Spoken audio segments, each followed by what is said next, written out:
బంజారా సేవాలాల్ మహారాజ్ జయంతి ఘనంగా నిర్వహించారు. ఈ కార్యక్రమంలో 33వ వార్డు మాజీ కౌన్సిలర్ నవాద్ నాగరాజు పాల్గొన్నారు.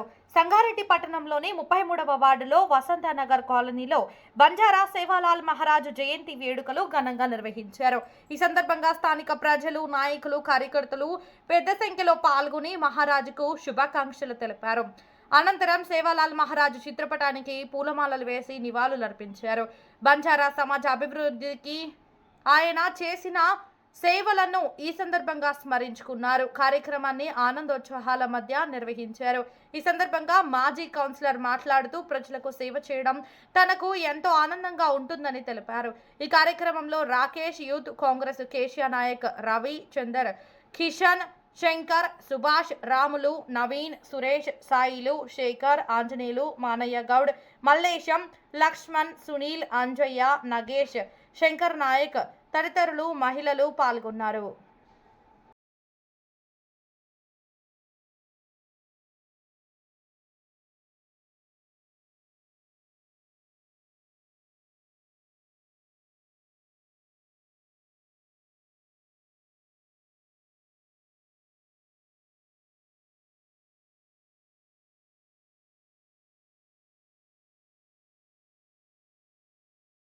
బంజారాల ఆరాధ్య దైవం సంత్ సేవాలాల్ మహారాజ్ జయంతి ఉత్సవాలకు విచ్చేసినటువంటి బంజారా సోదరులందరికీ మరియు కాలనీ వాసులందరికీ సంత్ సేవాలాల్ మహారాజ్ 287వ జయంతి ఉత్సవాలు సంగారెడ్డి పట్టణంలోని వసంతనగర్ కాలనీలో ఈరోజు నిర్వహించడం జరిగింది. సంత్ సేవాలాల్ మహారాజ్ పేద బడుగు వర్గాల అభ్యున్నతికి ఎంతో తోడ్పాటించిండు. వాళ్ళను ముందు తీసుకురావడానికి తను సాయశక్తుల కృషి చేయడం జరిగింది. వారి యొక్క ఆరాధ్య దైవం మరియు వారి యొక్క కృషి పట్టుదల కారణంగానే ఈరోజు మనమందరము ప్రశాంతంగా జీవిస్తున్నాము. వారి యొక్క ఆశీస్సులు, ఆ భగవంతుని యొక్క ఆశీస్సులు మనందరిపైన ఉండాలని చెప్పేసి వారు అన్ని రకాలుగా అభ్యున్నతి చెంది సంగారెడ్డి పట్టణంలో ముందుకు తీసుకెళ్తున్నారు. ఆ సోదరులందరికీ మరొకసారి సేవాలాల్ మహారాజ్ జయంతి శుభాకాంక్షలు తెలియజేస్తూ మరియు బంజారా సోదరుల యొక్క బంజారా భవన్ గురించి అడగడం జరిగింది.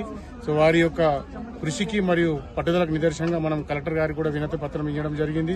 దాన్ని కృషి చేసి ఇక్కడనే మన 33వ వార్డులో ఒకటి బంజారా భవన్ నిర్మించాలని చెప్పి ఉద్దేశంతో తోడ్పాటు చేయడం జరుగుతుంది. దాన్ని కూడా పూర్తి సహకరిస్తారని చెప్పి నేను ఆశిస్తూ వాళ్లకు నిర్మాణం చేయడంలో నేను కూడా ముందుండి వాళ్ళకు సహకారం చేస్తానని చెప్పి ఈ సందర్భంగా నాకు అవకాశం ఇచ్చినటువంటి సోదరులందరికీ మరియు సోదరులందరికీ నా యొక్క హృదయపూర్వక నమస్కారం తెలియజేస్తున్నాను.